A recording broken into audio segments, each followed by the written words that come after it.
अगर कोई पर्सन किसी माइनर को इतना टॉर्चर करता है, फिर वो माइनर जो है एंड में आके सुसाइड कमिट कर लेता है, तब क्या होगा?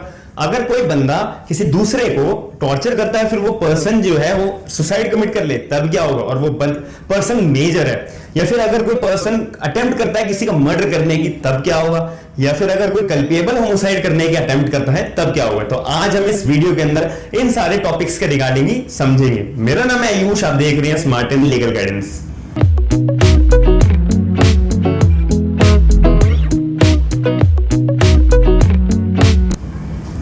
आईपीसी के अंदर चैप्टर नंबर 16 है ऑफेंसेस अगेंस्ट बॉडी का, जो हमारा सेक्शन 299 से सेक्शन 377 तक कवर होता है।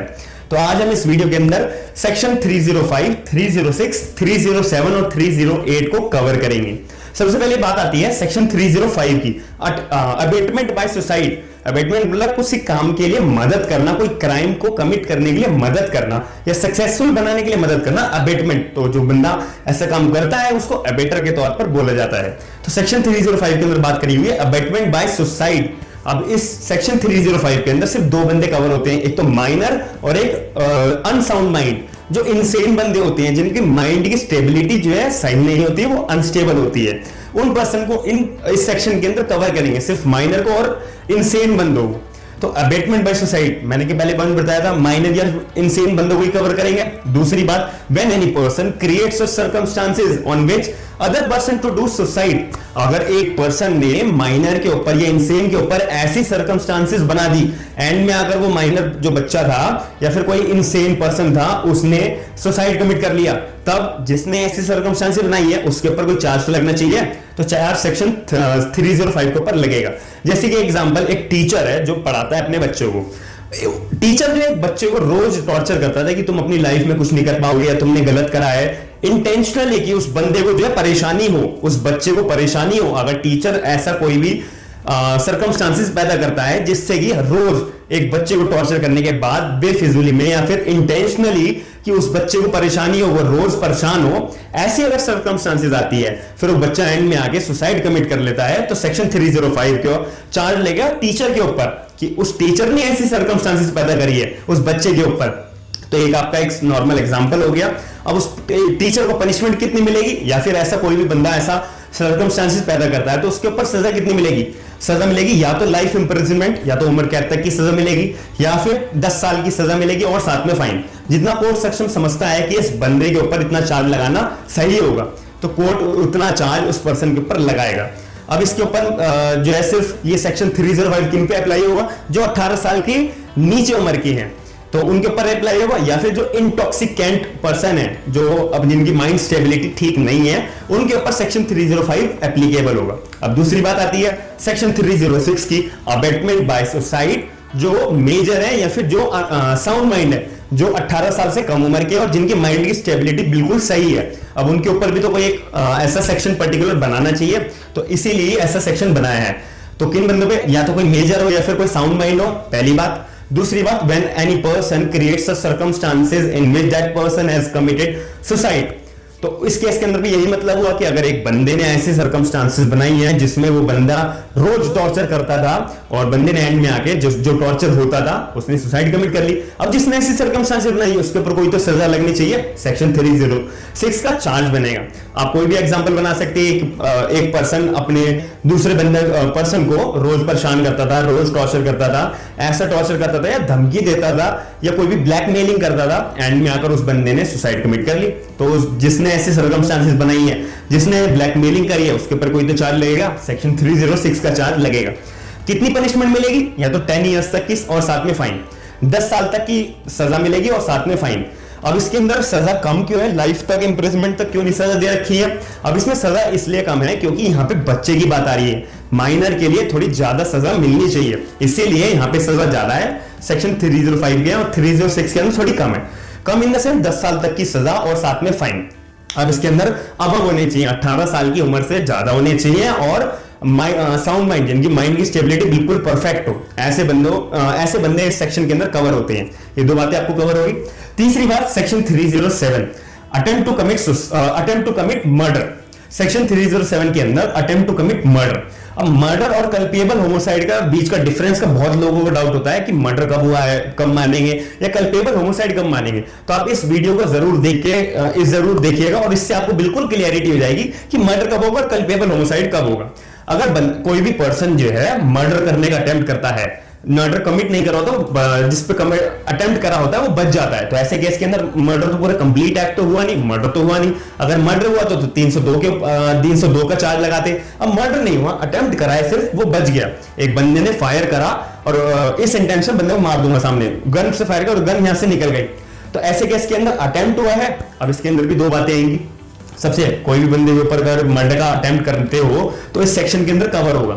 अब इसके दो बातें क्या आएंगी, when hurt is caused, when hurt is not caused. अभी मैंने आपको एग्जांपल बताया, एक बंदे ने फायर करा और एक बंदे को फायर इस इंटेंशन से कर, वो बंदा बच गया, गोली जो है यहां से निकल गई। अब जैसे गोली निकली उस बंदे को चोट लग गई, वो बंदा गिर गया, उसके हाथ में फ्रैक्चर आ गया। अब इस केस के अंदर क्या हुआ, जिसके ऊपर अटेम्प्ट करा है मर्डर का, तो उस बंदे को हर्ट हुआ है, लगी है, उसके हाथ पे फ्रैक्चर हुआ है, तो हम सेक्शन 307 के चार्ज के अंदर पैरा 1 के अंदर डाल देंगे, जहां पे हर्ट कॉज हुई है। कितनी सजा मिल सकती है, या तो लाइफ इंप्रिजनमेंट सीधा मिलेगी, उम्र कैद तक की सजा कोर्ट दे सकता है। अब इस दूसरे circumstances when hurt is not cause, एक बंदे ने फायर करा, गोली यहां से निकली, बंदे को लगी नहीं, वो बच गया, वो उसको कोई भी हर्ट कॉज नहीं हुआ, ना तो फ्रैक्चर हुआ, ना कहीं से गिरा हो, या कोई भी चीज लगी हो उसे, उसको ऐसा कुछ नहीं हुआ, तो बंदे जो है ऐसे केस के अंदर बच गया। अब इस केस के अंदर क्या है, बंदा बिल्कुल सही सलामत है। When hurt is not cause, उसको हर्ट कॉज नहीं है, लेकिन अटेम्प्ट तो हुआ है मर्डर का, गोली यहां से निकली है, अटेम्प्ट तो हुआ है, कोई तो चार्ज लगेगा। सेक्शन 307 का पैरा 1 के अंदर हम चार्ज लगाएंगे। कितनी सजा मिलेगी, 10 साल तक की सजा और साथ में फाइन।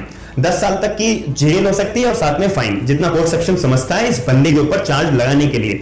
तो सेक्शन 307 का आपको सिंपल मतलब समझ में आ गया कि एक बंदे ने फायर करा, गोली चलाई, इस इंटेंशन से मर्डर कर दूंगा, मैं मर्डर कर दूंगा। या फिर अगर एक बंदे ने खाने में जहर मिलाया और उसको पूरी ऐसा जहर था जो कोई भी टच करते ही बंदे की डेथ हो जाएगी, और बंदे ने जहर मिलाया लेकिन अभी तक खाना सर्व नहीं करा, ए ने बी को जान से मारने के लिए बी के खाने में जहर मिलाया और अपने पास रखा हुआ है, अभी सर्व नहीं करा, तो इसके इसके अंदर हम चार्ज लगाएंगे नहीं। अभी कुछ अटेम्प्ट तो करा नहीं है, खाना भी ए के पास ही है।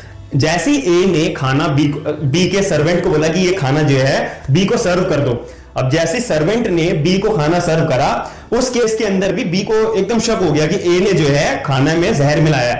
इस केस के अंदर जो है ए के ऊपर चार्ज लगेगा अटेम्प्ट टू कमिट मर्डर का, पैरा नंबर 2 के ऊपर। अभी हर्ट कॉज को थोड़ी ना हुई है, बी ने खाना थोड़ी ना खाया है, तो इस केस के अंदर सेक्शन 307 के अंदर हम चार्ज लगाएंगे।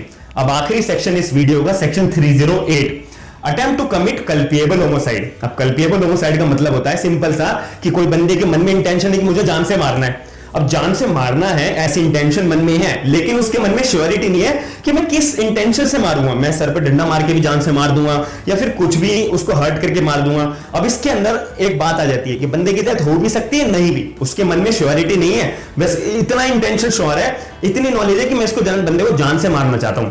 अब इतनी नॉलेज नहीं है उस बंदे को कि मैं ऐसा कोई भी एक्ट करूंगा उस बंदे की डेथ हो भी सकती है, नहीं भी, कंफर्म नहीं है। फॉर एग्जाम्पल एक बंदे ने ए ने बी के सर पे डंडा मार दिया, अब उस डंडा मारने से ए की डेथ हो गई, तो वो सीधा कहां जाएगा, कल्पिएबल होमोसाइड के अंदर जाएगा, सेक्शन 304 के अंदर हम उसको सजा देंगे।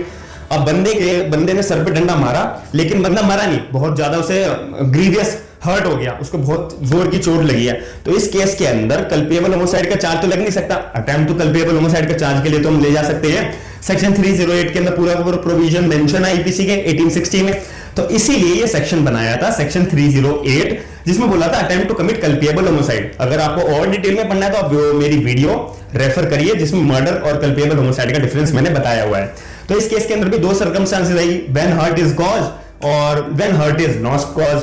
अगर हर्ट कॉज होगी, बंदे ने डंडा मारा और बहुत तेज उसके सर पे लग गई लेकिन वो मरते मरते बचा, तो इसके अंदर बंदा बच गया, तो कल्पिएबल होमोसाइड का चार्ज तो लगाएंगे नहीं, अटेम्प्ट टू कल्पिएबल होमोसाइड का चार्ज लगाएंगे, बंदे के सर पे लगी हुई है, तो इसीलिए इफ हर्ट इज कॉज के अंदर हम इसको डाल देंगे जिसमें 7 साल तक की सजा उस बंदे को लगेगी। अब दूसरी केस के अंदर आएगा if hurt is not cause, बंदे ने सर पे मारा लेकिन सर डंडा मारते हुए एकदम बच गया, तो एकदम बच गया, तो ऐसे केस के अंदर भी अटेम्प्ट टू कल्पिएबल होमोसाइड का हम चार्ज लगा सकते हैं, जिसमें if hurt is not cause. ये तो मैंने एग्जांपल आपको एक बहुत छोटा सा एग्जांपल बताया, ऐसे हजारों एग्जांपल आप अपने हिसाब से या बेरेक्स के तौर पे, गूगल के तौर पर आप समझ सकते हैं। मेरा काम है सिर्फ कॉन्सेप्ट को एक बारी क्लियर करना।